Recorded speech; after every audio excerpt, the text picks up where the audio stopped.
J'insiste sur quelque chose que peut-être jusqu'à présent beaucoup de chrétiens n'ont pas saisi.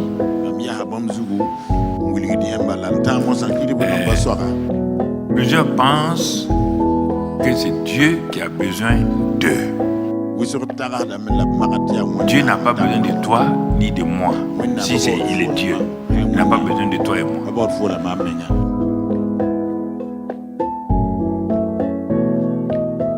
Il a besoin de toi pour faire quoi? C'est pourquoi beaucoup de gens ne comprennent pas le mot grâce. Dieu n'a pas dit que lui voulait des ouvriers pour l'aider. Pour l'aider à faire quoi? Il a créé un monde et il a créé des hommes avec qui il devait communier, avec qui... Parce que l'homme était dans son plan depuis le départ.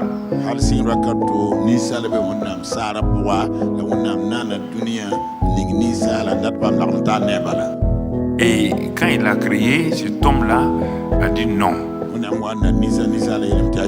Dieu n'avait mis aucune charge sur cette personne-là. Il n'a pas mis de péché, ni de maladie, ni la fatigue, ni rien, ni la pauvreté sur Adam et ensuite sur Adam et Ève.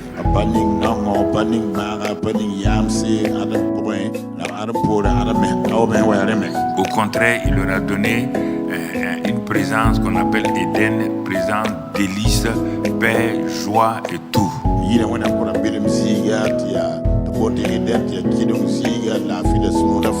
Et il communie avec eux dans la joie, dans la paix. Dieu lui a dit simplement, je vais te demander une seule chose. Tu vois l'arbre qui est là. Je vais t'expliquer un jour l'arbre là, qu'est-ce que c'est. Mais pour le moment, ne touche pas simplement à l'arbre, ne le touche même pas, ne mange pas son fruit. Parce que ce que tu es en train de vivre dans Éden là, ce que tu auras plus, ce que tu auras plus tard, ce sera mieux que ce que tu vis actuellement dans Éden. Donc Dieu a ainsi parlé à Adam. Et tu vois mon frère, ma soeur, Adam ne s'est jamais amusé à s'approcher même de l'arbre. Parce que qu'est-ce que Adam a découvert? Il a découvert que la présence de Dieu avec lui n'avait rien à voir avec la présence de cet arbre du bien et du mal. Si tu regardes, l'arbre n'est jamais arrivé à séduire Adam. L'arbre n'a jamais pu, d'une manière ou d'une autre, attirer Adam.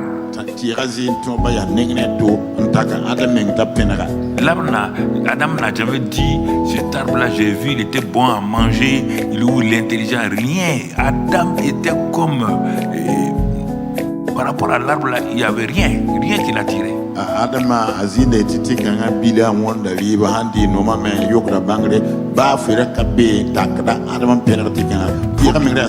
Il faut bien comprendre la grâce. Parce qu'il vivait dans une pleine grâce.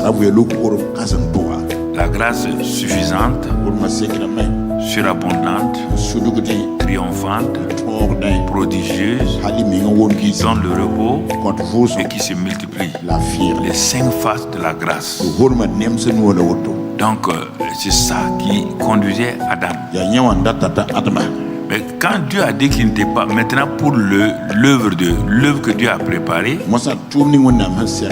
et c'est Dieu même qui a dit qu'il n'est pas bon que l'homme soit seul.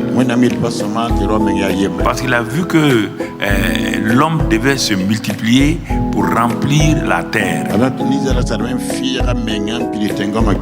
Donc se multiplier et remplir la terre était en tout cas l'obligation que l'homme avait pour aller donc de l'avant. Et c'est ainsi qu'il a créé la femme. Le problème, c'est pas Dieu, le problème, c'est Adam. Parce que Adam qui n'a pas expliqué clairement ce que Dieu lui avait dit de façon claire, lui avait dit de façon claire.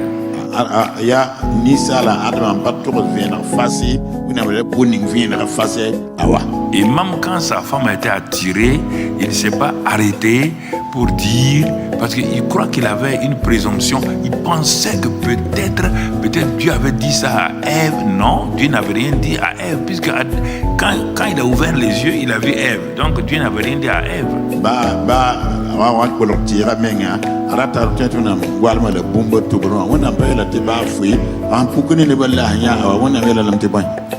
Voilà, c'est en ce moment-là que la volonté personnelle de l'homme c'est rentrée dans la volonté parfaite de Dieu. Et c'est ça qui a créé ce qu'on appelle la volonté permissive. La volonté de Dieu est tout le temps parfaite. Et quand l'homme demande, l'homme harcèle Dieu, l'homme fait ceci, il pense que sa voix est meilleure à la voix de Dieu, il y a ce qu'on appelle la volonté permissive.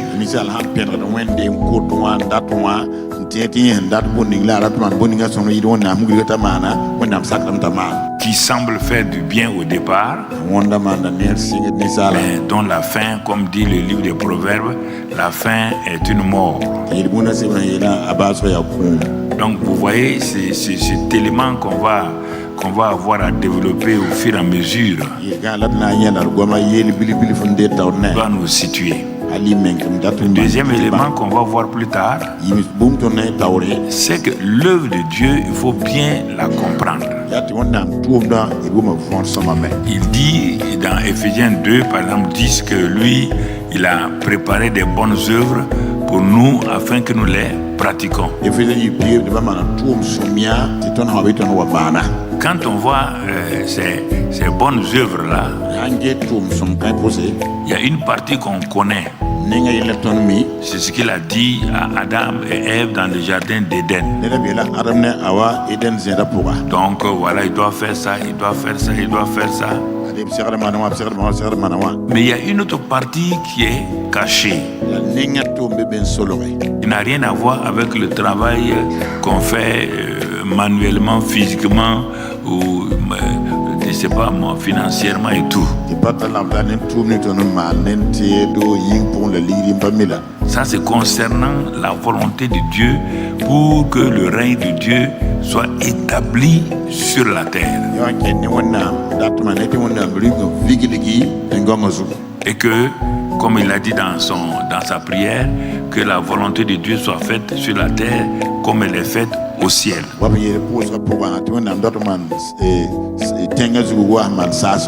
Ça, c'est une volonté qui nous est révélée lorsque nous devenons maintenant enfants de Dieu et que nous commençons à marcher dans les voies de Dieu.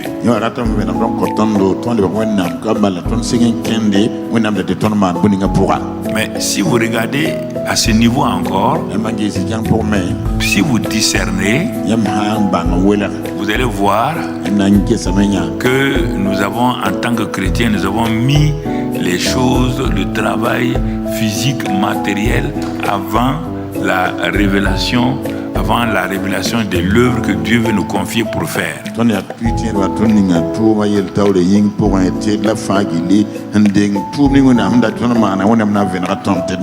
Parce que rare de chrétiens régulièrement s'arrêtent pour demander à Dieu, Seigneur, que veux-tu que je fasse?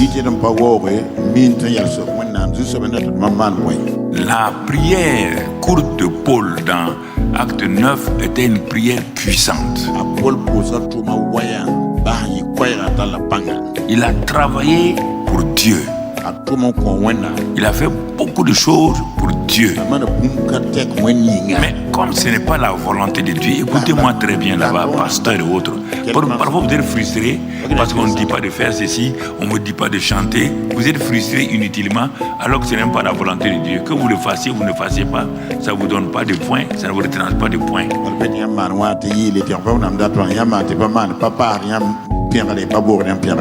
Donc, vous voyez là, Paul était un pharisien, il s'est décrit lui-même comme un homme presque parfait selon la religion. Il dit pharisien d'entre les pharisiens de la tribu de Benjamin, si ceci ou cela.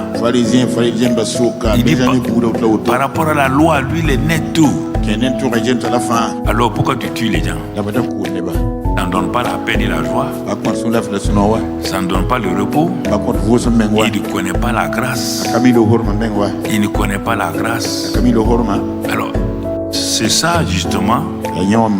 Quand on devient chrétien sans aller être conduit par Dieu, on tombe donc dans le chemin paulien de Paul. Et on commence à faire des choses. C'est pourquoi un jour il s'est assis et puis il s'est auto-jugé. Vous avez été édifié par cet enseignement et vous aimeriez en écouter d'autres. Abonnez-vous sur notre chaîne YouTube. Que Dieu vous bénisse.